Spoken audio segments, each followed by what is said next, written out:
adoramos, Jesús. Te adoramos, Señor. Levantamos nuestro corazón en adoración a tu nombre, Padre. Bendito eres, Señor. No hay nadie como tú. Mi vida, Señor, y la vida de estos santos que hoy estamos reunidos aquí y aquellos que nos acompañan a la distancia, Señor, nos rendimos ante ti. Nos rendimos en adoración, en gratitud, en reconocimiento. Señor, aquí estamos. Gracias por tu presencia. Gracias por esta mañana de gloria. Señor, de disfrutar en tu casa, con tu iglesia, de disfrutar tu presencia. Señor, gracias. Adoramos, bendecimos tu nombre, Señor, y preparamos y disponemos nuestra mente, nuestro corazón y todo nuestro ser para que, Señor, podamos oír tu palabra, podamos cada uno de nosotros ser tierra fértil donde tú puedas sembrar palabra que dé fruto en el nombre de Jesús. Oramos por la iglesia, oramos por las necesidades, por aquellos que están en enfermedad, en dolor. Señor, en diferentes situaciones, Padre, las entregamos en tu presencia. A ti venimos, Señor, tal vez entregando cargas, entregando situaciones, pero reconociendo que tus manos son las mejores manos en las que podemos descansar y confiar. Gracias, Señor. En el nombre de Jesús. Amén. Y amén. Amén. Gloria al Señor, amada iglesia. El Señor les bendiga. Tengan muy buenos días. Gracias al Señor por poder estar juntos. Amén. En su casa, disfrutando de esta presencia preciosa. Amén, amados. Puede tomar su asiento en esta mañana antes de comenzar. Le queremos hacer llegar los saludos de nuestros pastores. Nuestro pastor ha viajado a Mendoza, a la asamblea anual ordinaria que corresponde a nuestra institución. Allí él se desempeña también como secretario en la comisión directiva, así que ha viajado ayer, ha estado todo el día y ha llegado muy tarde por la noche, así que se ha quedado para descansar, pero envían ambos su cariño, su saludo para cada uno de ustedes. Muy bien, vamos a abrir la palabra en el libro de Lucas, capítulo 22. En esta mañana nos convoca un tema que se llama punto de quiebre. Y vamos a tratar de juntos arribar a la verdad que Dios ha decidido que en esta mañana podamos todos compartir como un desafío, creo, para cada uno de nosotros. Lucas 22, 31, vamos a leer algunos versículos allí y luego vamos a cambiar en el mismo capítulo. Lucas 22, 31 dice: dijo también el Señor: Simón, he aquí Satanás os ha pedido para zarandearos como a trigo. Pero yo he rogado por ti, que tu fe no falte, y tú, una vez vuelto, confirma a tus hermanos. Y él le dijo: Señor, dispuesto estoy a ir contigo, no solo a la cárcel, sino también a la muerte. Y él le dijo: Pedro, te digo que el gallo no cantará hoy antes que tú niegues 3 veces que me conoces. Vamos al verso 54, Lucas 22, 54. Entre esta conversación que acabamos de leer y los versículos que vamos a leer ahora, se produce el arresto de Jesús.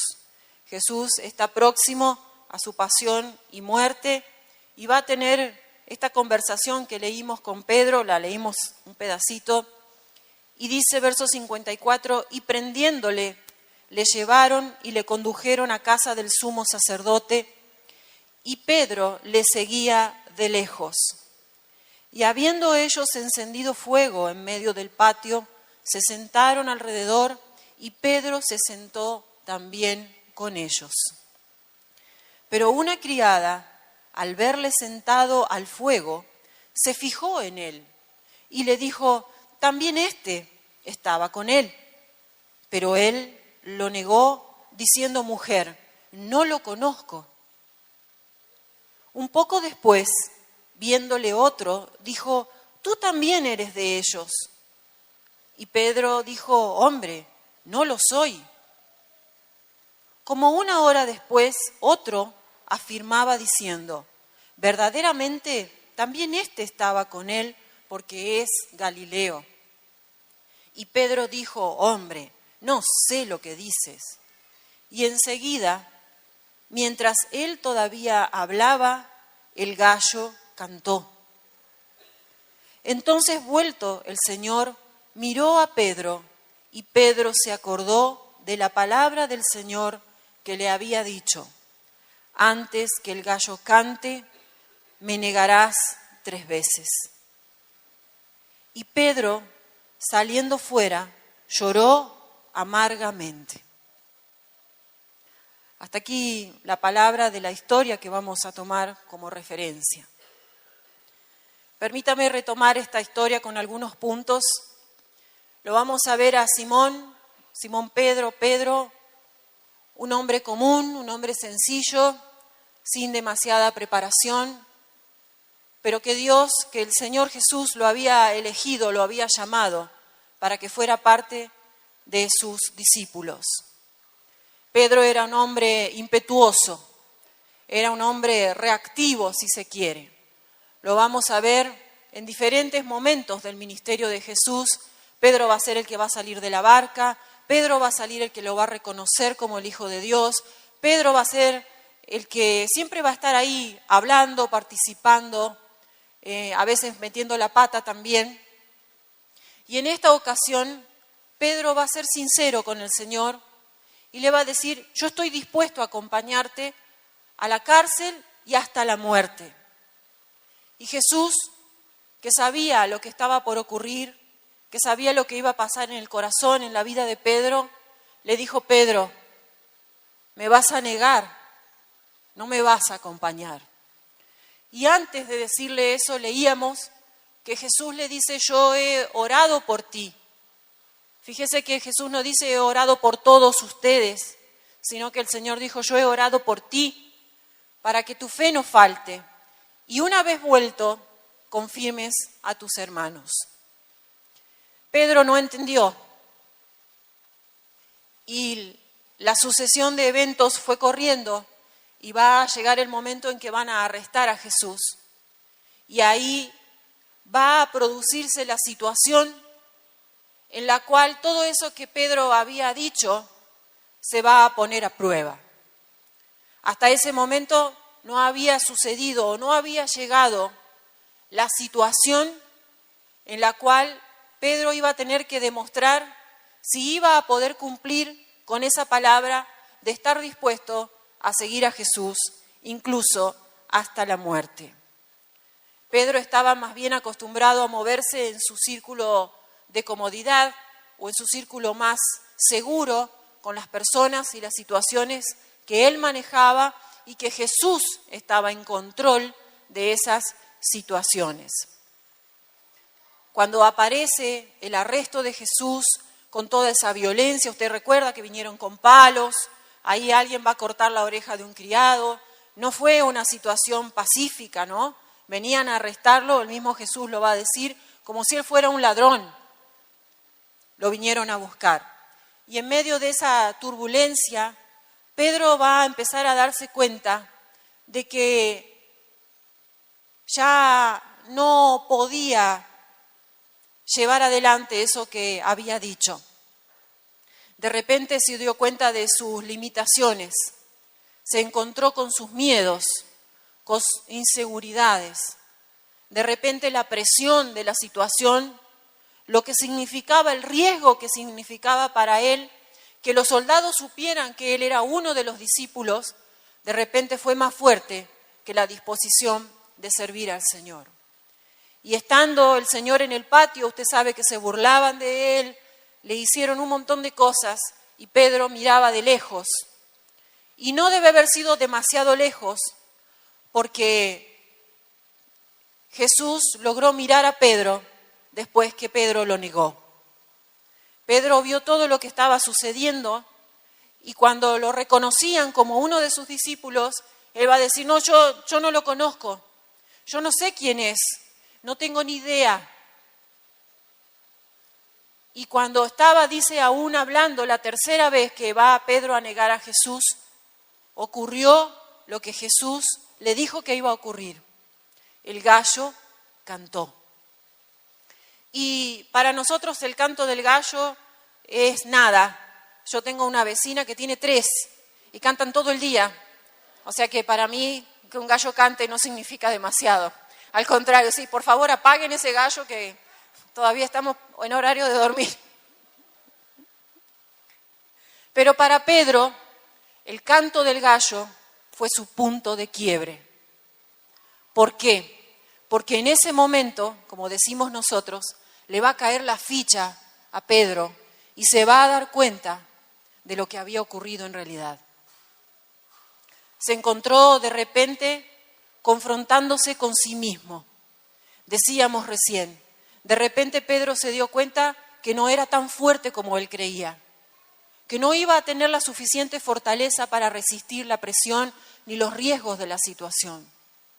De repente Pedro se vio limitado, débil, confundido y con el terrible hecho de haber negado a quien él amaba. Porque no es que Pedro no amara al Señor, pero en esa situación no pudo sostener su palabra. Y el gallo va a cantar y va a marcar para Pedro un punto de quiebre, un antes y un después en la vida de Pedro. Y enseguida el Señor va a mirarlo y no tenemos mucha descripción de qué tipo de mirada fue la que ellos intercambiaron, pero la mirada del Señor fue la frutilla del postre. Y Pedro va a salir de ese lugar, era como un patio cerrado donde estaba Jesús, y él lo miraba, y él va a salir de ahí, y dice la Biblia que él salió llorando amargamente. Y ese llorar amargamente no es cuando uno hace que nadie se entera que tú estás llorando. La palabra amargamente en su original significa que lloraba con gritos de angustia cuando salió de ese lugar habiendo negado a Jesús. ¿Qué pasó en el corazón de Pedro? ¿Por qué el canto del gallo fue determinante en su vida? ¿Por qué lloraba de esta forma? Tal vez no podremos hacer una lectura del interior de este hombre, pero vamos a ir viendo a raíz de esta historia qué es un punto de quiebre. Sé que tal vez no es un concepto nuevo, pero creo que en este tiempo muchos de nosotros vivimos o estamos atravesando por puntos de quiebres y en esta mañana el Señor quiere darte una pequeña luz de por qué estamos en puntos de quiebre.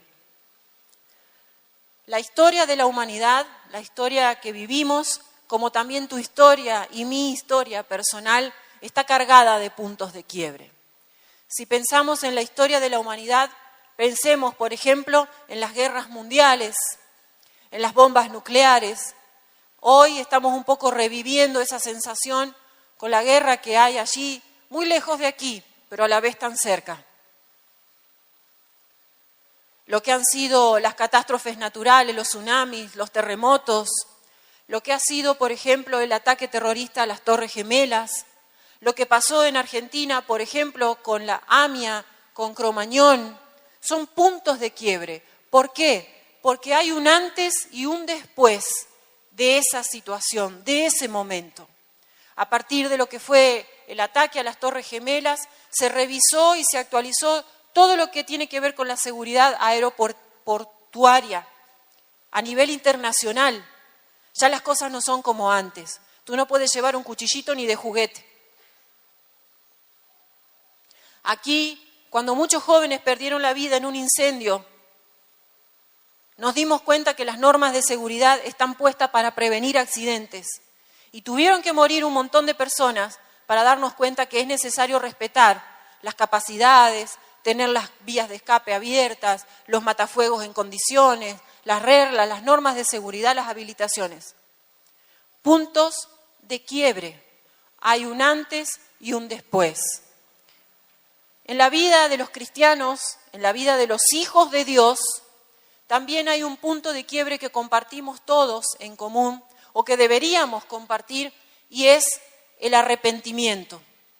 Cuando Cristo llega a nuestras vidas, cuando el Evangelio llega a nuestra vida y nosotros decidimos decirle sí al Señor, tenemos nuestro primer punto de quiebre. ¿Por qué? Porque hay una vida pasada que vamos a dejar de convivir con el pecado, de movernos bajo maldición y vamos a pasar a salvación, a vida eterna, a nueva vida, con nuevos hábitos, con una nueva naturaleza.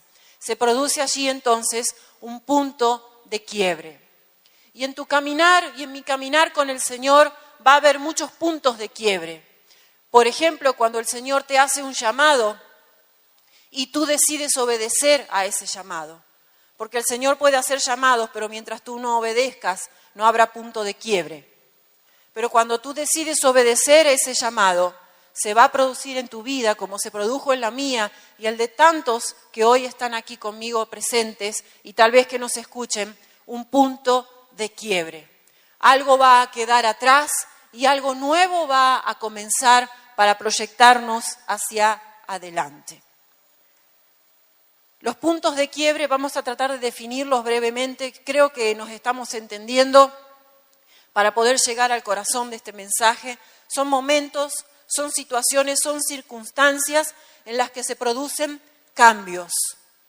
Muchas veces esos cambios son abruptos o disruptivos o son repentinos. Especialmente hablamos de puntos de quiebre cuando atravesamos situaciones que nosotros consideramos desfavorables, indeseables, que no nos gustan, que no estábamos preparados. Se producen puntos de quiebre. Decíamos que van a marcar un antes y un después, que algo va a quedar atrás y algo nuevo y diferente se presenta hacia adelante. Esos puntos de quiebre están muy asociados con situaciones en que nosotros desearíamos no tener que vivir, pero no siempre es así. Casarse, tener hijos, un logro profesional también es un punto de quiebre. No necesariamente tiene que ser algo no deseado o inesperado o desagradable. Pero en la palabra de Dios, y lo vamos a ver, hay hombres y mujeres, cada uno de ellos ha atravesado por puntos de quiebre. Y leía en estos días y trataba de imaginarlo al apóstol Pablo. Y usted recuerda que cuando él tiene su encuentro con el Señor, se acuerda que es derribado, que va a quedar ciego y que va a ir el profeta a hablar con él y a decirle que Dios lo había escogido, que él iba a llevar el Evangelio. Yo me lo imaginaba como los grandes circos que se arman hoy en muchos eventos cristianos. El profeta soltando palabra y vas a ir a las naciones y vas a predicar el Evangelio entre reyes, gobernantes y autoridades. Y nosotros estamos como imaginándonos en jets privados, limusinas, lunch, ¿sí? Gente que nos lleva la ropa, la Biblia, que nos sirve las copas. Dígame si a Pablo viajaba en jet. ¿Le predicó a reyes y a gobernantes y autoridades? ¿Desde dónde? De la cárcel. Entonces muchas veces los llamados de Dios no tienen que ver con las cosas que nosotros imaginamos o que nos hacen creer. Tiene que ver con el propósito de Dios para nuestras vidas. Y muchas veces Dios necesita llevarnos a un rincón y hacernos quebrar para que entendamos cuál es su buena, agradable y perfecta voluntad, que no es tan fácil de obedecer. Y que muchas veces tenemos tantos argumentos, tantas justificaciones, tantas posturas personales que se vuelven inflexibles, que Dios no puede trabajar si no llega un punto de quiebre a nuestra vida.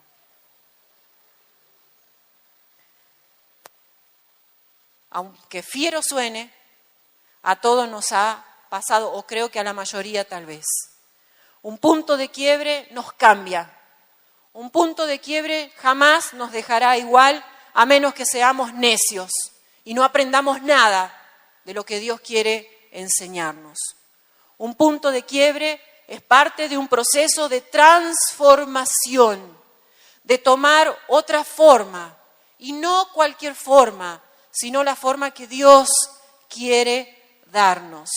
Y decíamos recién que, como le pasó a Pedro, y ahora vamos a ver otros ejemplos en la palabra, hombres y mujeres de los cuales tenemos registro en la palabra de Dios han tenido sus puntos de quiebre. Y esos puntos de quiebres jamás serán para dejarnos igual que como estábamos, sino para hacernos mejor, para ayudarnos a crecer, para contribuir a nuestro desarrollo, a la edificación de nuestras vidas, y no solo de nuestras vidas, sino también de nuestras generaciones y de las áreas o de las personas que Dios nos ha confiado, si somos líderes, pastores, padres, madres o personas que trabajamos con otras. En ese punto de quiebre, algo se va a romper, algo se tiene que romper, algo se va a quebrar, algo se va a hacer añicos. Si yo hoy agarrara esta copa y la suelto, ¿qué va a quedar de esto? Ahora tiene forma de copa, pero si yo la dejo caer, ¿qué va a pasar? Se va a romper. ¿Va a seguir teniendo esta forma? No, va a tener otra forma. En este caso, millones de pedazos. Y eso es lo que muchas veces Dios necesita hacer con nosotros. Es agarrarnos y largarnos para que nos quebremos. Porque si no nos quebramos, seguimos parados en nuestra autosuficiencia, en el orgullo, en la vanidad, en lo que yo pienso de mí misma, quién creo que soy, lo que yo creo de mí, mis capacidades, mis dones, mis talentos, mi potencial. Y entonces cuando nos enfrentamos incluso al pecado, porque todos pecamos, ¿sí? Hacemos como Adán y como Eva. En el relato de aquel momento en el cual ellos van a pecar, lo primero que va a pasar es que ellos se dan cuenta de su situación, van a sentir vergüenza, temor, se van a cubrir y se van a esconder de Dios. En vez de darle la cara a Dios, se van a esconder de Dios. Y cuando muchos de nosotros pecamos, hacemos lo mismo. Tratamos de cubrirnos, nos autojustificamos, nos autoengañamos, nos excusamos delante de Dios en lugar de darle la cara a Dios y decirle, mirá, Señor, acá estoy, pequé, me la recontramandé, pero tengo que venir a tu presencia a reconocer y a confesar. Entonces, muchas veces en nosotros hay hábitos, hay pecado, hay posturas, hay pensamientos, hay argumentos que Dios necesita quebrar, que Dios necesita romper y que va a hacernos llegar a un punto de quiebre porque no tiene otra forma, porque ya trató de una y de otra manera y no le dio el resultado. Y como Dios no se cansa de trabajar contigo y conmigo, porque anhela que tú y yo no solo procedamos al arrepentimiento, sino que alcancemos esa meta a la cual nos hemos trazado, Él nos ha propuesto, seguirá insistiendo hasta el día que no haya más oportunidad. Entonces, cuando nos encontramos arrinconados, quebrados, cuando lloramos, cuando lamentamos, cuando nos desarmamos en la presencia de Dios y empezamos a reconocer como le pasó a Pedro, de repente me doy cuenta que no soy tan fuerte como yo creía. De repente me doy cuenta que hay demasiado orgullo, demasiadas justificaciones. Me he dado licencia para criticar suficiente. Y de repente Dios te desarma toda la estantería y te das cuenta y te confrontas contigo mismo, conmigo misma, y dices, wow, ¿cuánto todavía me falta aprender? cuánto todavía me falta crecer, cuánto todavía necesito de ti, Señor. Pero hasta que no llegue a ese punto de quiebre, en muchas ocasiones esto no ocurre. Entonces, al atravesar por esos puntos de quiebre, y ahora vamos a entrar en otro aspecto, tú y yo tenemos que saber que habrá cosas que soltar, que habrá cosas que dejar, que habrá cosas con las que deberemos hacer un corte definitivo para que ese punto de quiebre tenga sentido y no nos deje igual, nos deje mejor. Mire, en la palabra solamente 2 ejemplos vamos a mencionar. 2 personas que no se quebraron y su fin fue diferente. El rey Nabucodonosor, ¿se acuerda de él? Orgulloso como él, no debe haber habido otro sobre la tierra. Él creía que toda la riqueza y el poderío que había en su reino era gracias a él.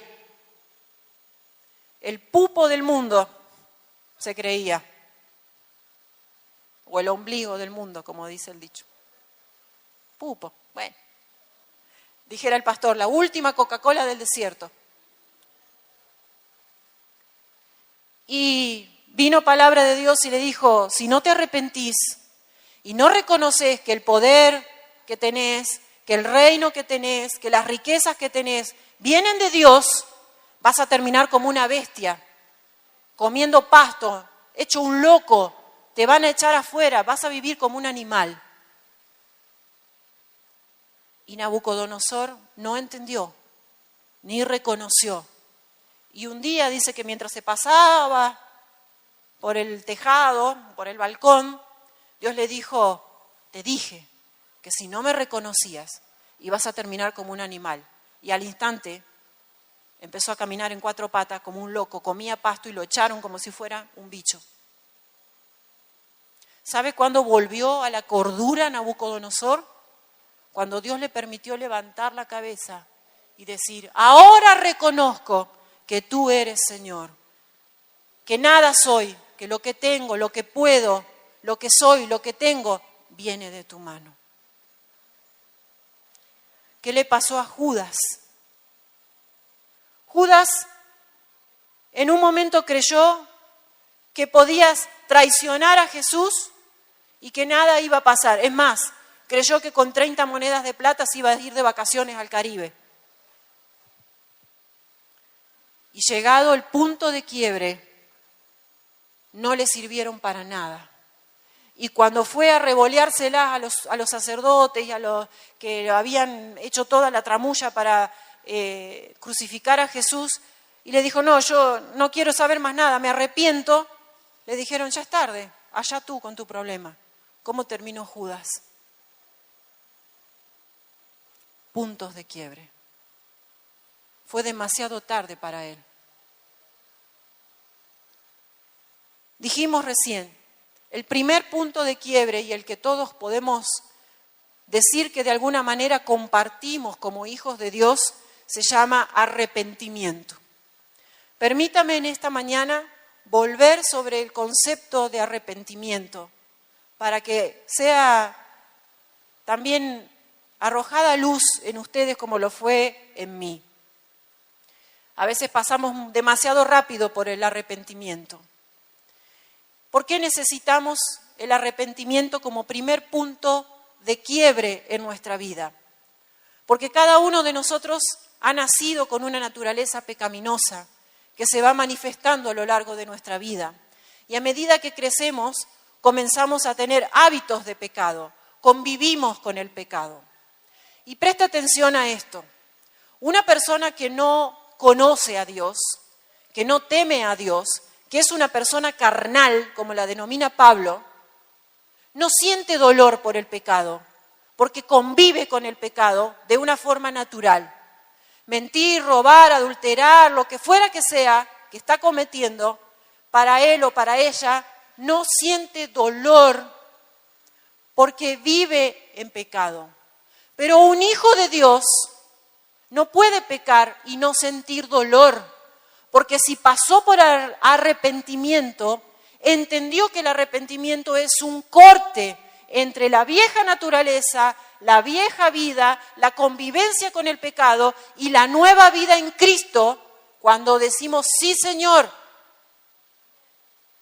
Entonces, cuando un hijo de Dios peca, no como un hábito, sino tal vez como un accidente, para tratar de explicarlo de alguna manera, debería sentir dolor, porque le ha fallado a Dios, porque ha errado al blanco, como dice el concepto de pecado, tiene que ver con errar al blanco. Menos mal que no se trata de acertarle a los dardos, porque yo estaría cero puntería.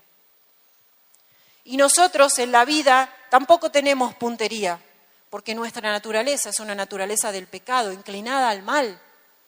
Pero para eso Dios ha enviado a su Hijo, ha preparado todo lo que conocemos como el plan de salvación, pero usted y yo, para nacer de nuevo, para ser nuevas criaturas, para manifestar la nueva naturaleza, para dejar de vivir en convivencia y tolerancia del pecado, necesitamos pasar por el verdadero arrepentimiento. Si no hay verdadero arrepentimiento, no hay perdón de pecados y seguiremos manifestando esa vieja naturaleza. Entonces, cuando falta el verdadero arrepentimiento, nos encontramos con gente que tolera el pecado, que vive insegura, que no tiene certeza de su identidad, que tiene muchas luchas internas. ¿Por qué? Porque, amados, desde aquel capítulo 3 de Génesis hasta hoy, las cosas han sido difíciles para el mundo y el pecado se ha ido agravando e incrementando. Y el pecado no solo ha traído consecuencias espirituales, sino también para nuestro diario vivir. ¿Qué significa esto? Que el pecado afecta nuestra forma de pensar, el pecado afecta nuestras emociones, el pecado afecta nuestra manera de decidir, nuestra manera de discernir entre lo bueno y lo malo. Cuando usted y yo tenemos dificultades para obedecer la voluntad de Dios, para discernir la palabra de Dios, es porque nuestra naturaleza es una naturaleza de pecado que ha afectado todo nuestro ser. Y necesitamos hacer un corte, llegar al arrepentimiento como punto de quiebre. ¿Para qué? Para que haya un antes y un después entre mi vida pasada y la vida que ahora vivo en Cristo Jesús, mi Señor, dice Pablo. Entonces, el arrepentimiento es el paso para volver a Dios. A través de Jesucristo, por supuesto. No estamos obviando la persona ni la obra de Jesucristo. El arrepentimiento es el paso para volver a Dios. Y en la palabra, y ahora vamos a leer algunos versículos, el arrepentimiento es el corazón del mensaje del Evangelio. Acompáñenme, por favor, vamos a ir a Mateo capítulo 3 y vamos a ver al apóstol Juan. ¿Qué hacía el apóstol Juan? ¿Se acuerda? Él predicaba y bautizaba. Y Mateo capítulo 3, versículo 2, dice que Juan el Bautista estaba predicando en el desierto. ¿Y qué predicaba? Y diciendo, ¿qué cosa? No tomaron el café con leche esta mañana. A ver, ¿qué decía Juan? Y diciendo, arrepentíos. Arrepentíos. Versículo 8, capítulo 3. Seguía predicando Juan y dice, haced pues frutos dignos de arrepentimiento. Versículo 11, sigue Juan y dice, yo a la verdad os bautizo en agua para...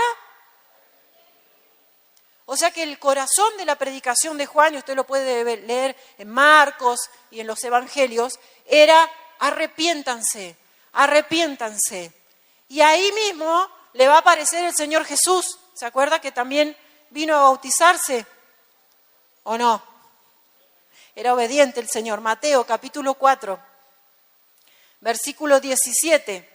Y fíjese lo que va a decir el Señor, que va a comenzar a predicar también después de su bautismo. Y dice, desde entonces comenzó Jesús a predicar y a decir, porque el reino de los cielos se ha acercado.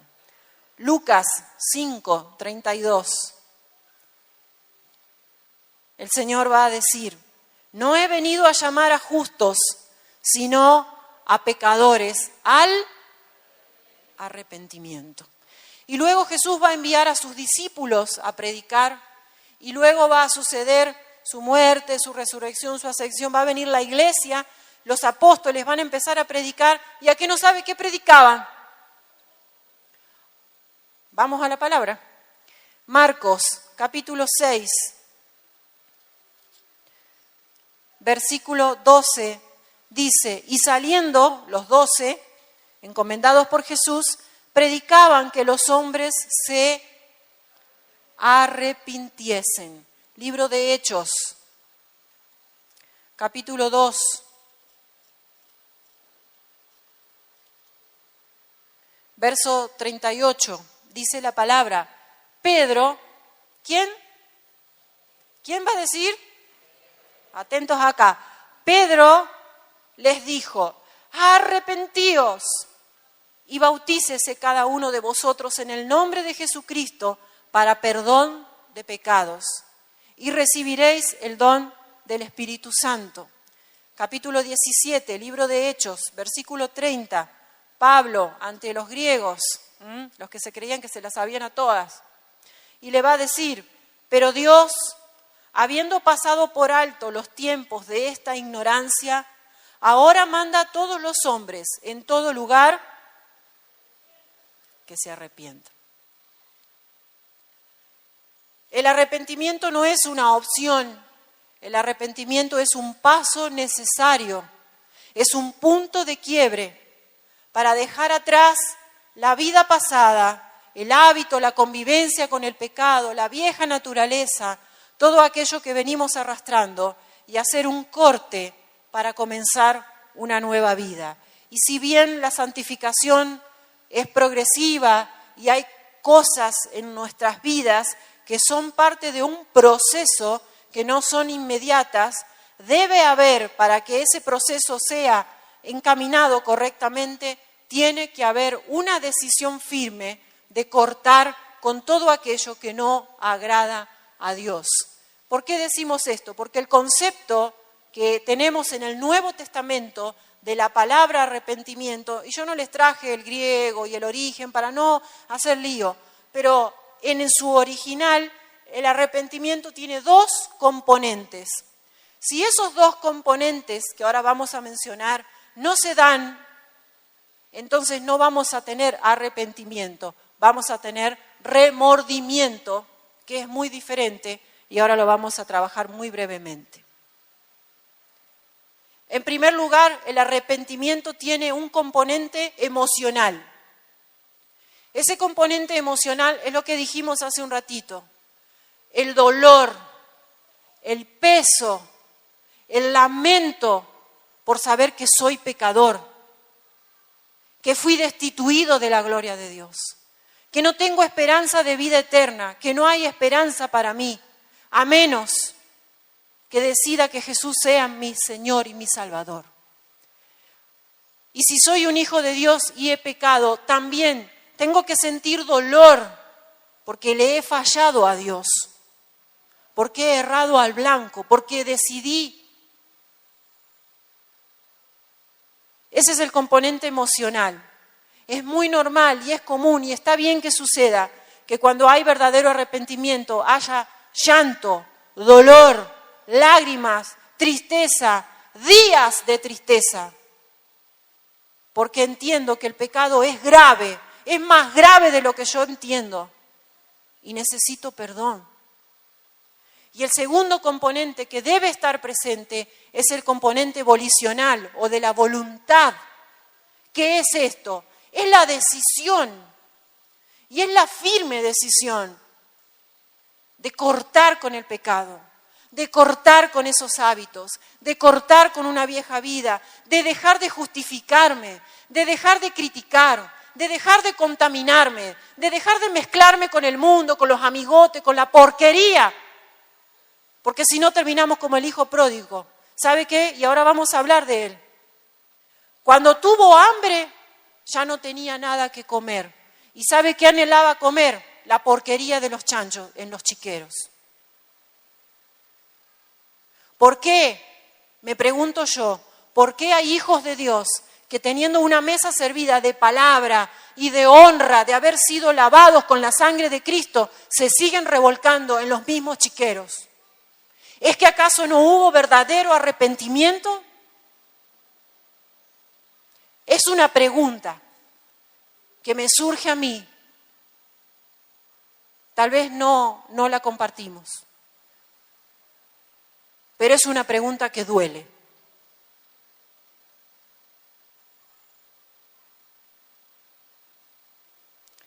La diferencia entre remordimiento y arrepentimiento es que en el remordimiento no están los dos componentes.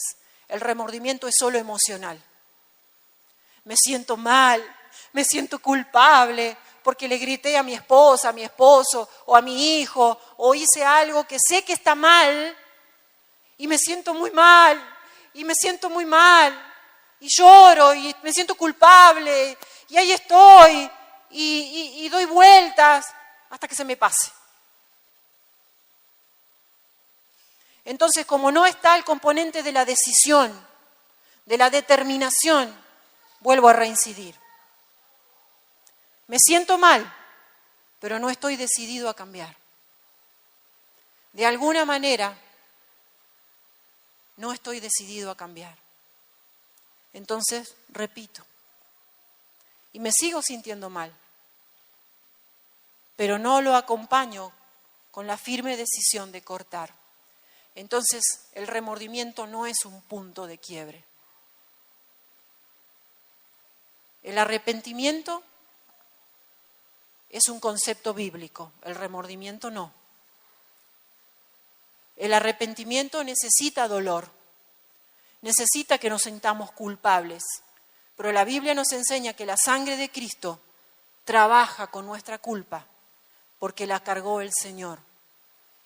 El pastor decía hace 2 domingos atrás, cuando nos ponemos de frente a nuestra realidad como pecadores, tenemos que elegir. ¿Quién va a pagar por el pecado? ¿Tú?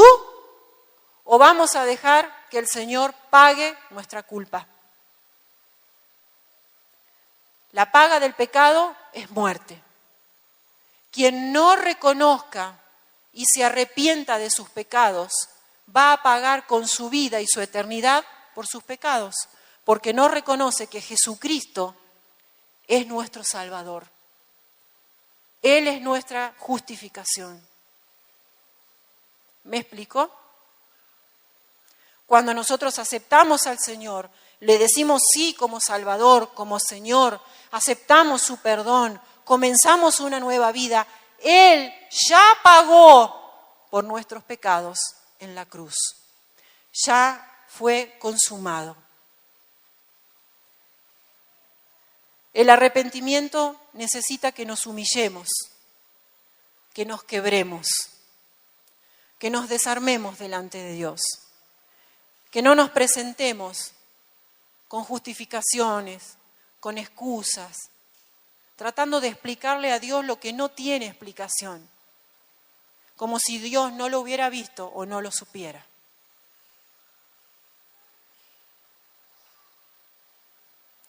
El arrepentimiento implica cambio. Y aquí aparece el concepto de conversión. Yo no sé, tal vez los más jovencitos no, los más viejitos probablemente sí. Yo nací en la iglesia y sigo en la iglesia. Y gracias a Dios. Y hay ciertas palabras o vocabulario que manejamos los cristianos que a veces es un poco distinto a lo que el resto. Y cuando hablamos, yo he tenido conversaciones donde aparece la idea, no, sí, pero esa persona es convertida. No sé si ha escuchado ese tipo de expresiones. No, sí, son convertidos. ¿En qué? Bueno, lo que estamos tratando de decir, para los que no saben, los que son súper jóvenes, es que esa persona es un hijo de Dios. A eso le decimos convertido. pero además lleva implícita la idea de que ha cambiado, ha transformado su vida. Amados, si hay algo glorioso que produce el Evangelio en nuestras vidas, es el cambio de vida, el cambio de hábitos, el cambio. Tal vez, en mi caso, no tengo una gran historia para contarles de lo que era antes y lo que soy ahora, porque mi historia es diferente a la tuya. No quiere decir que no haya tenido que pasar por el arrepentimiento y cada día ir a Dios a reconocer mis limitaciones, mis debilidades, mi orgullo, las veces en las que me mando sola. Finalmente el pecado tiene que ver con lo que dice el profeta Isaías. Cada cual hizo lo que bien le parecía, tomó su camino. Y quiero hacer un paréntesis aquí, y ya vamos llegando al final de la palabra. Vemos hoy con gran preocupación, y esto se lo contamos, y si usted presta atención, en los mensajes aparece este elemento, porque deseamos que la iglesia esté alerta, esté atenta y pueda detectar cuando está expuesta a una mentira, a un engaño o a algo que no está alineado a la palabra. La predicación del Evangelio de hoy carece, le falta el componente del arrepentimiento. Hay mucha predicación que tiene que ver con lo emocional, mucha predicación que tiene que ver con prosperidad económica, con sanidad física, pero no tenemos que descuidar la idea, el concepto, la necesidad que tenemos del arrepentimiento. Si Juan el Bautista, si el mismo Jesús y luego sus discípulos y apóstoles predicaban el arrepentimiento, es porque el arrepentimiento es importante en la predicación del Evangelio. Pero, ¿qué pasa? ¿Por qué se escapa del arrepentimiento? Porque hay algo que está sucediendo y es que hablamos poco del pecado. Es más, estamos usando o se usan eufemismos para el pecado. Y esto ya lo hemos dicho en otras ocasiones. Entonces le cambiamos de nombre al pecado para hacerlo más liviano o no hacer sentir tan mal a las personas. Y hablamos de errores, de equivocaciones, de faltas, de caídas. Y está bien, en cierta forma son sinónimos, si se quiere. Pero la palabra de Dios no usa otra palabra, dice pecado. Y si la persona no es expuesta a su realidad de pecador, tampoco se manifestará la convicción de pecado. Si yo me puedo reconocer pecador, la obra del Espíritu Santo trae convicción de pecado, dice la palabra, y en base a esa convicción de pecado vendrá el proceso del arrepentimiento, que es dolor por haber pecado y deseo de arrepentirme y cambiar mi vida para siempre. Pero si no hay predicación del Evangelio, si el Evangelio está diluido, Pablo le dijo a los corintios y después también le dijo a los gálatas, cuidado cuando escuchen otro Evangelio, cuidado cuando les prediquen un Evangelio diferente, porque no es el puro, el verdadero. Se predica una palabra que está adulterada. Mire, amados, tal vez en estos tiempos no se ve tanto, se ve de otra forma. Pero yo he estado en campañas evangelísticas, mi esposo, allí Lili, Marquesa, gente que está aquí, que hace muchos años hemos estado en campañas evangelísticas, de esas como hicimos alguna vez por acá cerca. O cuando los pastores, junto con el equipo misionero en esta semana, hicieron su viaje misionero, no solo llevando recursos materiales, sino llevando el Evangelio, la palabra de Dios. Y es impresionante cuando una persona es confrontada con su situación y el Espíritu Santo trae esa convicción de pecado, comienza a llorar, a gritos, como le pasó a Pedro. desesperación por mi condición de pecador, por lo que significa esa condición. Y llorar a gritos. Y por eso el Evangelio es buena nueva. ¿Por qué es buena nueva? Porque hay esperanza para todo aquel que se arrepiente y reconoce al Señor como su Salvador. Porque si no, no son buenas nuevas. Hasta el momento del pecado no hay buenas noticias. La buena noticia es que Jesucristo pagó por nosotros el precio en la cruz. Él llevó los pecados sobre Él. Entonces, para redondear esta idea, este paréntesis que hicimos, cuando hay un evangelio diluido y una palabra adulterada, empezamos a ver lo que yo acuñé, un propio título, es la iglesia light, como el queso light, el dulce de leche light, el alfajor de 3 capas light. ¡Qué rico! Entonces, hay mucha gente que está convencida, pero no está convertida. Por eso hice mención del concepto de conversión, porque es importante. Hay muchos convencidos, pero aquellos que están convencidos son, como decíamos hace un tiempito atrás, todavía no se ha producido el primer y tan necesario punto de quiebre para cada uno de nosotros, que es el arrepentimiento. Entonces son personas que tal vez están más preocupadas por su prosperidad económica que por su salvación, que asisten a la iglesia para sentirse bien. Nos toman como si fuéramos una comunidad de autoayuda. Entonces, como su conciencia se alivia, usan la iglesia para sentirse bien. Pero el proceso va mucho más profundo.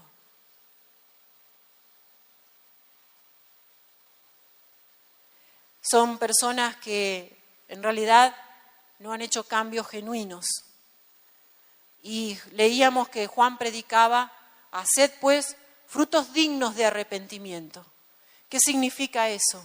Que lo que se vea de mi vida refleje que he pasado por este punto de quiebre. Eso significa. Si no se predica, si usted me ayuda, por favor.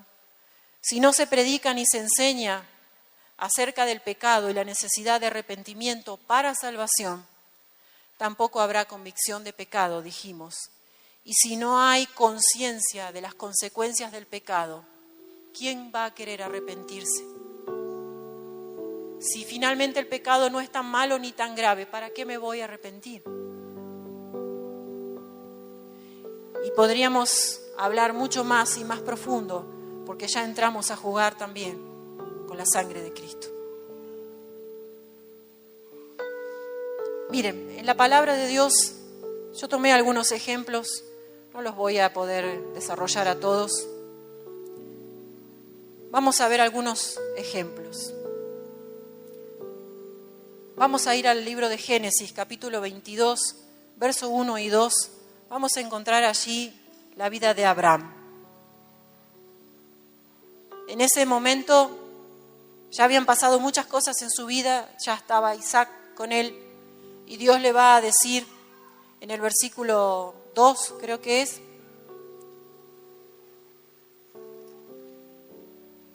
versículo 2, 22:2 de Génesis: toma ahora a tu hijo, tu único Isaac, a quien amas, y vete a tierra de Moriab y ofrécelo allí en holocausto sobre uno de los montes que te diré.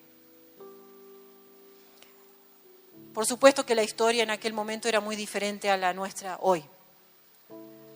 Pero lo que Dios estaba tratando con Abraham en este punto de quiebre, usted piense, yo sé que la historia es muy conocida. Abraham había esperado muchos años por el hijo de la promesa. Debe haber llorado y anhelado muchas veces que Dios cumpliera su palabra. Y llegó el día que ese chico nació y fue la alegría de Abraham. Pero evidentemente cuando Dios les dice, agárralo a ese que vos amás y andá y llévalo, y ponelo arriba de un altar para sacrificarlo. El punto de quiebre para Abraham fue: entregame eso que amás, que no está mal, que no es malo, pero lo amás lo suficiente como para desplazarme a mí del primer lugar. La Biblia dice, Dios probó a Abraham. Entonces, algunos de nuestros puntos de quiebre, amados, van a ser de alguna forma el trato de Dios, y tomando el ejemplo de Abraham, porque en nuestra vida hay cosas, hay personas que han tomado el lugar de Dios. Se están llevando el primer lugar de tu vida, de mi vida, de tu tiempo, de tu esfuerzo, de tus recursos. El pastor nos hablaba el domingo, orden, orden, primero lo primero, primero Dios. Y esto no quiere decir que me paso el día de rodillas, porque a veces la gente cree que los pastores vivimos de rodillas y por eso le decimos, ore, ore, pase tiempo con Dios. No, yo también trabajo, soy mamá de 3 hijos, soy esposa, tengo 2 trabajos, tengo ocupaciones, me sobran, la verdad que no necesito ninguna más. Pero primero, lo primero. Y si eso significa levantarme más temprano, acostarme más tarde, si eso significa reorganizar algunos hábitos, algunos horarios, deberemos hacerlo. Entonces, algunos puntos de quiebre van a llegar a nuestras vidas, porque Dios necesita confrontarte con tu realidad, con mi realidad. ¿Qué está pasando en nuestro corazón, en nuestro hogar? ¿Qué tiene prioridad? ¿Qué se está llevando lo mejor de nuestras vidas, de nuestro tiempo? Si cada vez que tengo que decidir, tengo que poner en balanza a Dios y a esto, que a lo mejor no es malo, ¿sabe? No sé si logro explicarme. Atender a un esposo, a esposa, a los hijos, no está mal, no es malo, es más, es parte de nuestra responsabilidad. No puedo descuidar el esposo, en mi caso, los hijos, la casa, porque tengo que orar. Porque si no, no hay coherencia entre lo que predico y lo que vivo. ¿Está bien? Pero si eso que se está poniendo en balanza con mi amor a Dios, cada vez que yo tengo que decidir, inclina mi corazón, tengo que darme cuenta que va a llegar un día donde si yo no hago el cambio antes, Dios me va a arrinconar.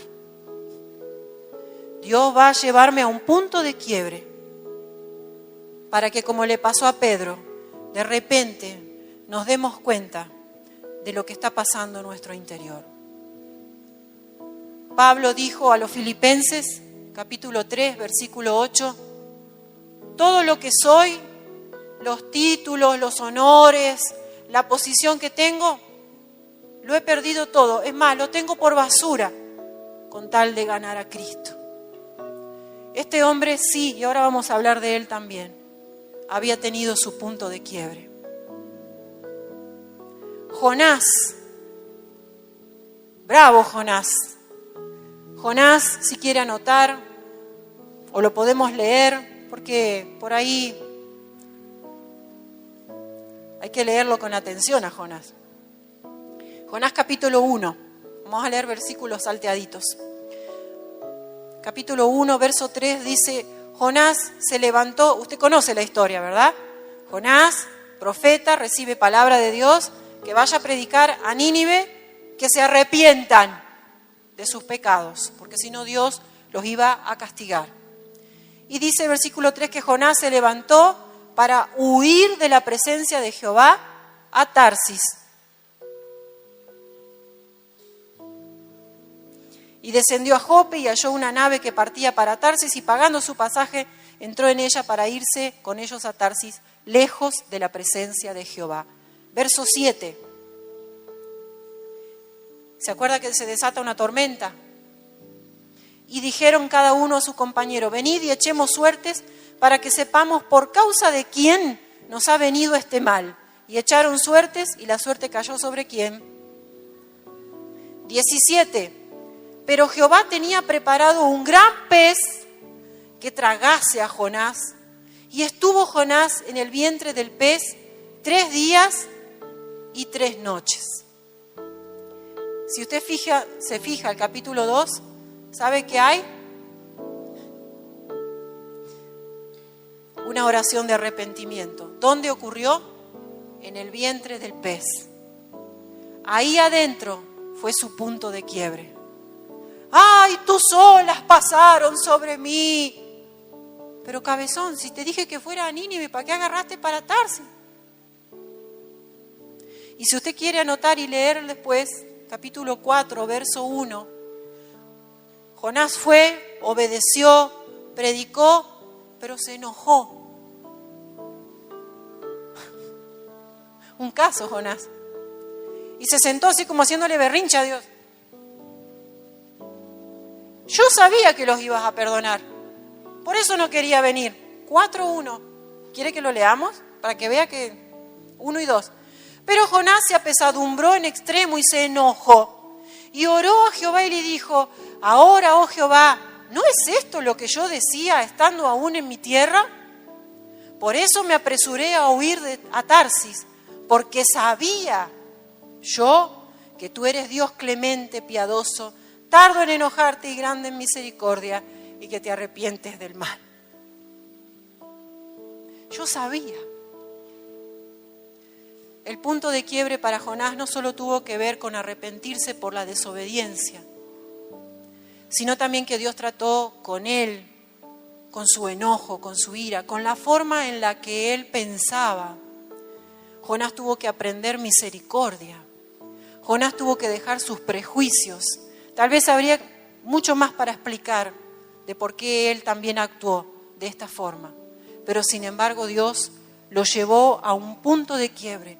No lo dejó, no lo soltó, lo llevó al punto de quiebre para que se arrepintiese y pudiera cumplir con la palabra que le había sido encomendada.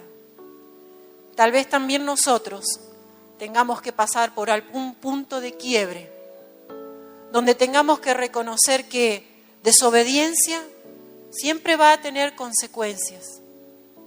Esas que a veces no queremos, pero que faltamos en la coherencia entre lo que anhelamos recibir de Dios y lo que hacemos, lo que decimos, lo que vivimos. Tal vez el punto de quiebre para aprender misericordia.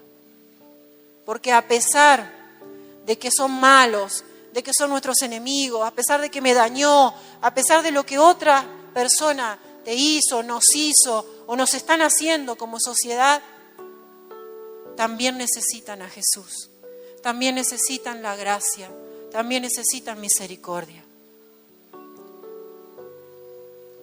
David, ¿se acuerda de David? Segundo libro de Samuel, capítulo 11, capítulo 12. Voy rapidito. Me llama mucho la atención que la palabra se encarga de decir que David, en el tiempo que tenía que ir a la guerra, se había quedado en su casa. Va a pecar, va a meter la pata, la cadera, el cuello, yo creo que se enterró hasta acá más o menos. Y llegó el punto de quiebre. Cuando Natán se presenta y le dice: ¡eres tú! ¡Eres tú! David se da cuenta. No es que no se hubiera dado cuenta, pero llegó su punto de quiebre, su punto de reconocer su condición, de confrontarse consigo mismo, con lo que él creía de sí mismo.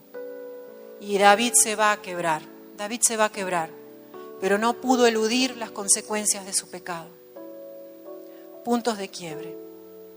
Elías, maravilloso Elías, tremendo lo que hizo. Primer libro de Reyes, capítulo 19. Pero después de todo eso, ante la amenaza de una mujer, dice que se fue, huyó al desierto. Y ahí sus emociones, sus miedos, le jugaron en contra. Y habrá puntos de quiebre donde tendremos que reconocer que nuestras emociones, nuestro cansancio, nuestra parte humana realmente se puede equivocar. Realmente podemos errar. Podemos hacer y decir cosas de las cuales nos vamos a arrepentir. Tenemos que aprender a conocernos y a reconocernos. Estoy siendo muy breve. Jacob, ¿se acuerda? Luchó con el ángel por su bendición. Saulo, que después fue Pablo, pasó por puntos de quiebre. Jesús tuvo su punto de quiebre. Aunque su subordinación al Padre fue por amor, Jesús decidió obedecer y debió quebrar su voluntad. Usted recuerda el episodio en Getsemaní, Mateo capítulo 26. El hijo pródigo de quien hablamos hace unos instantes, sabe que la historia del hijo pródigo realmente me impacta, o el relato. Dice que cuando el hambre vino, cuando él ya no tenía nada. Y hay muchas personas que se han ido de la casa de Dios. Hicieron como Jonás. Se tomaron un barco para tratar de huir de la presencia de Dios. Y resulta que pasa un tiempo y mientras las cosas van bien, todo está bien. Pero cuando viene el hambre, y no hablo de hambre de estómago, sino que cuando aparecen los problemas, las dificultades, las necesidades, comienza el punto de quiebre. Sabe que el punto de quiebre del hijo pródigo llegó cuando sentado y mirando y deseando comer de lo que tenían los cerdos, dice la palabra, volvió en sí. Ahí se quebró. De reconocer lo que tenía y desperdicié. Lo que era y no valoré. Lo que tenía y no cuidé. Ahí llegó su punto de quiebre. Gloria a Dios, porque en este relato el joven se levantó arrepentido y volvió a la casa del Padre. El relato es maravilloso porque ese padre lo estaba esperando. Tuvo misericordia de ese hijo, perdonó. Pero antes de eso, dice que el hijo le dio la cara al padre y le dijo, Padre, he pecado contra ti. Ya no merezco ser ser tu hijo. Haceme como uno de tus jornaleros. Fue decisión del padre, pero ese hijo tuvo un punto de quiebre y creo que nos tiene que hablar, amados. Lo que tenía y perdí, lo que era y no valoré. Y no sea cosa que llegue el tiempo de hambre y estemos lejos de la casa, anhelando lo que había, lo que teníamos, lo que disfrutábamos. Vamos a volver a la historia de Pedro y con esto cerramos. Los puntos de quiebre no son una idea de Dios para arruinarnos la vida. El versículo que compartíamos en las redes sociales, en la carta de los Corintios, dice que somos transformados. Pero para ser transformados nos tenemos que quebrar. Porque mientras no nos quebramos, somos rígidos, somos duros. Nos empecinamos en defendernos, en defender la postura, en justificarme, en encontrar siempre la explicación para lo que estoy diciendo, haciendo, viviendo. Y Dios necesita trabajar en nosotros y en muchas ocasiones nos va a llevar al rincón, bien chiquitito, y allí comenzará un punto de quiebre. Todo punto de quiebre, dijimos, está preparado y diseñado para que seamos moldeados más y más a la imagen de Cristo, para que seamos transformados, para salir de esas situaciones, de esos eventos, de esos momentos transformados, habiendo crecido, habiendo madurado, habiendo entendido, habiendo encontrado en mi interior todo eso que hasta este momento no había encontrado.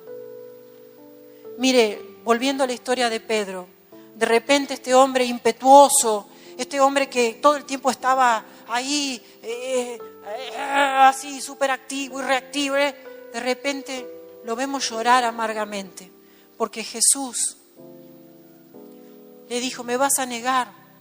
No, pero yo estoy dispuesto a ir con vos. Y de repente el canto del gallo le hizo dar cuenta. No somos tan fuertes como creemos. Somos más limitados de lo que pensamos.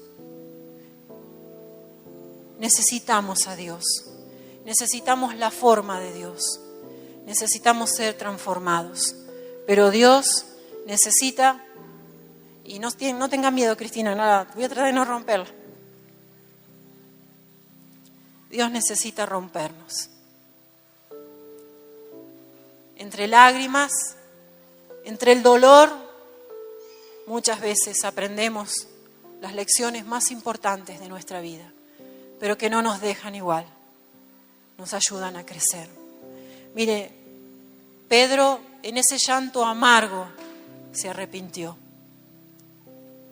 No tuvo remordimiento, Pedro se arrepintió.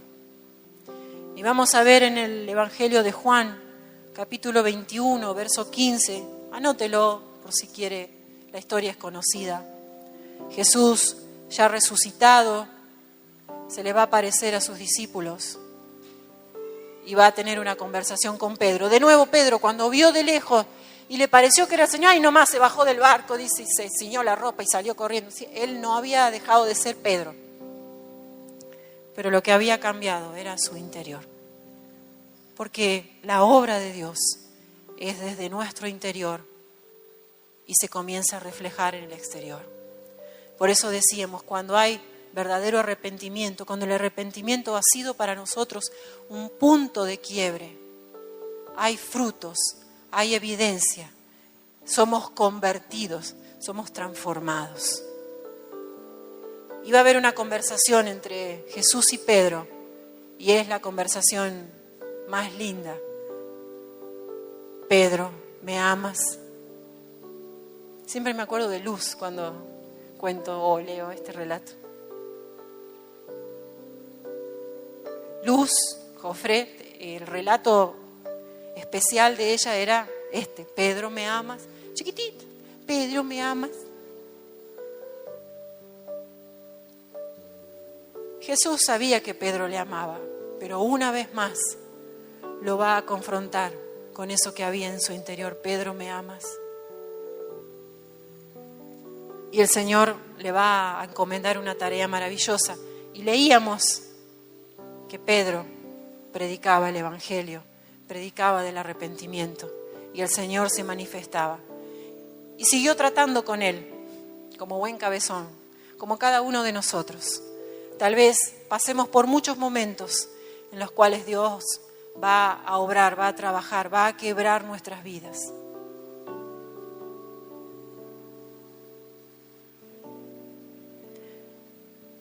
Para Pedro el canto del gallo fue su punto de quiebre. No sé si tú tal vez estás pasando por un punto de quiebre. Hay una situación en tu vida, algo que realmente entiendes que te ha quebrado. Pero no es que te ha quebrado porque andas llorando solamente. Es porque tú entiendes que se está quebrando en ti, en lo más profundo de tu corazón. Se están quebrando argumentos, formas, estructuras. Mire, a Elías, el conflicto de Elías hasta lo llevó a valorar valorarse a sí mismo de una manera incorrecta. Dios también tuvo que trabajar con eso. Tal vez has pasado por puntos de quiebres y es importante que los reconozcamos, porque así entenderemos qué quiere hacer Dios, qué forma quiere darme Dios. Cuando Dios trabaja, Dios lo hace con amor y lo hará para que tú y yo seamos transformados. Y como dice su palabra, Él no va a dejar incompleta su obra, va a insistir y va a querer trabajar contigo y conmigo hasta el último día, cuando su obra sea completamente perfeccionada en nosotros. Te invito a que inclines tu rostro un instante más.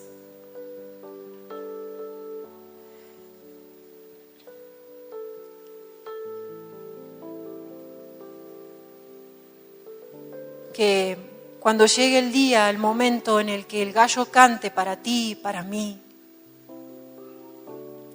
pueda haber en nosotros un punto de quiebre, un corte, una transformación. ¿Por qué? Porque algo tiene que quedar atrás, algo tiene que cambiar, algo tiene que romperse, algo tiene que ser transformado.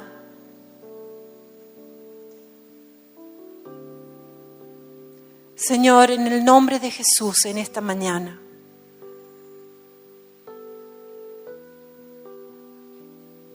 te adoramos, te honramos, te damos gracias por tu palabra, por el tiempo en tu presencia. Gracias, Señor, porque la obra que has comenzado en nosotros, tú la terminarás. Gracias porque con amor, paciencia y benignidad, Señor, nos guías al arrepentimiento, nos vas transformando. Señor, que en estos puntos de quiebre, en estos momentos donde nuestro mundo se desarma, donde todo lo seguro ya no está, donde lo que pensábamos de nosotros mismos de repente ya no lo es, cuando podemos reconocernos limitados y venir ante ti, Señor, con un corazón humilde, contrito, sincero, Señor. Padre, perdónanos, porque en muchas ocasiones, como el hijo pródigo, teniendo y disfrutando, anhelamos lo que está fuera. Perdónanos porque te hemos desplazado del primer lugar. Perdónanos porque no hemos sabido guardar tu palabra. Perdónanos, Señor, porque no hemos sabido discernir tu propósito en nuestras vidas. Señor, sigue obrando en nuestros corazones, Padre. Oro por la vida de cada uno de los que estamos aquí. Señor, tu Espíritu Santo obre profundamente. Señor, queremos crecer, madurar, queremos ser transformados a tu imagen, Señor. Queremos reflejar tu gloria, reflejar tu luz, Señor, pero en esta mañana reconocemos que aún hay mucho más que necesita ser quebrado, trabajado, moldeado por ti. Te adoramos, Señor. Entrégale al Señor. No abra sus ojos, siga orando. Siga orando. La vida pasa tan rápido, es una vorágine. Los días, los compromisos, a veces ni siquiera nos detenemos a pensar. Pasamos por arriba los problemas y no aprendemos, no nos detenemos. Otras veces nosotros mismos, con nuestras palabras, con nuestras acciones, con nuestras decisiones, creamos nuestros puntos de quiebre, quebramos la familia, creamos la comunión, quebramos aquello que Dios quiere hacer porque no guardamos su palabra, no respetamos. nos movemos solos. Y en esta mañana hay una oportunidad de volvernos a Dios. No importa cuántos años hace que estás o que eres cristiano, hijo de Dios, parte de una iglesia. Siempre necesitaremos pasar por el arrepentimiento. No tal vez ese primer arrepentimiento donde hacemos un corte con el mundo, con el pecado, pero sí cuando la luz de la palabra nos habla, nos muestra nuestra condición, cuando a través de tal vez situaciones como estas, puntos de quiebre, nos confrontamos con nuestra situación, con nuestra realidad, allí una nueva oportunidad para volver a empezar, para avanzar, para cortar con lo que haya que cortar y empezar de nuevo, pero de verdad esta vez. Cambia tu remordimiento por arrepentimiento. Que tengas y puedas desarrollar tú, yo, cada uno de nosotros una firme decisión de caminar haciendo la voluntad de Dios. Te entregamos todas las cosas, Padre, en el nombre de Jesús. Señor, mira los corazones, mira las vidas. En el nombre de Jesús. En el nombre de Jesús. Aleluya, Padre. Gracias. Gracias por este tiempo. Gracias, Jesús.